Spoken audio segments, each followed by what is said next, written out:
The run mission Virat Kohli ఐపీఎల్లో తన 9వ century పూర్తి చేసుకున్నాడు.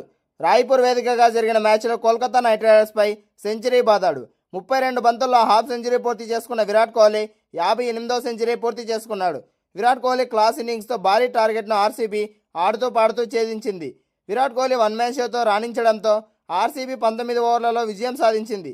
ఈ మ్యాచ్లో కేకేఆర్ 20 ఓవర్లలో 192 చేయగా ఆర్సీబీ దాన్ని ఈజీగా 19 ఓవర్లలోనే చేసి విజయం సాధించింది. రాయ్పూర్ వేదికగా టీ20లో విరాట్ కోహ్లీ క్లాస్ ఇన్నింగ్స్తో ఆకట్టుకున్నాడు. భారీ స్కోర్ చేసింగ్లో విరాట్ కోహ్లీ కీలక ఇన్నింగ్స్ ఆడి శతకం బాదాడు. 32 బంతుల్లో హాఫ్ సెంచరీ పూర్తి చేసుకున్న విరాట్ కోహ్లీ 58 బంతుల్లోనే సెంచరీ నమోదు చేసి తన క్లాస్ టచ్ ఏంటో కేకేఆర్ బౌలర్లకు రుచి చూపించాడు. ఓపెనర్గా దిగి వికెట్ పడకుండా మ్యాచ్ని ఫినిష్ చేశాడు. ఈ విజయంతో రాయల్ ఛాలెంజర్స్ బెంగళూరు పాయింట్ల పట్టికలో మళ్లీ టాప్ ప్లేస్కి చేరింది. ఐపీఎల్ 2026లో భాగంగా రాయ్పూర్ వేదికగా జరిగిన మ్యాచ్లో టాస్ గెలిచిన రజిత్ పడిదార్ బౌలింగ్ ఎంచుకుని కోల్కతా నైట్ రైడర్స్ను బ్యాటింగ్కి ఆహ్వానించాడు. ఆరంభంలోనే తడబడిన కేకేఆర్ ఆ తర్వాత అంగరీష్ రఘువంశీ నిలదొక్కుకోవడంతో భారీ స్కోర్ దిశగా సాగింది.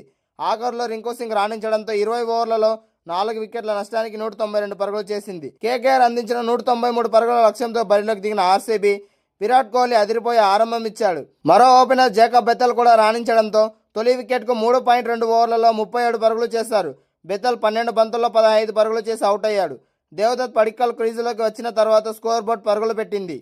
విరాట్ కోహ్లీ, దేవదత్ పడిక్కల్ కలిసి కేకేఆర్ బౌలర్ను ఒక ఆట ఆడుకున్నారు. పడిక్కల్ తన ఇన్నింగ్స్తో ఒక సిక్సర్ కూడా నమోదు చేయలేదు, కానీ 7 బౌండరీలు బాదాడు. కోహ్లీ, పడిక్కల్ కలిసి రెండో వికెట్కు 59 బంతుల్లో 92 పరుగులు నమోదు చేశారు.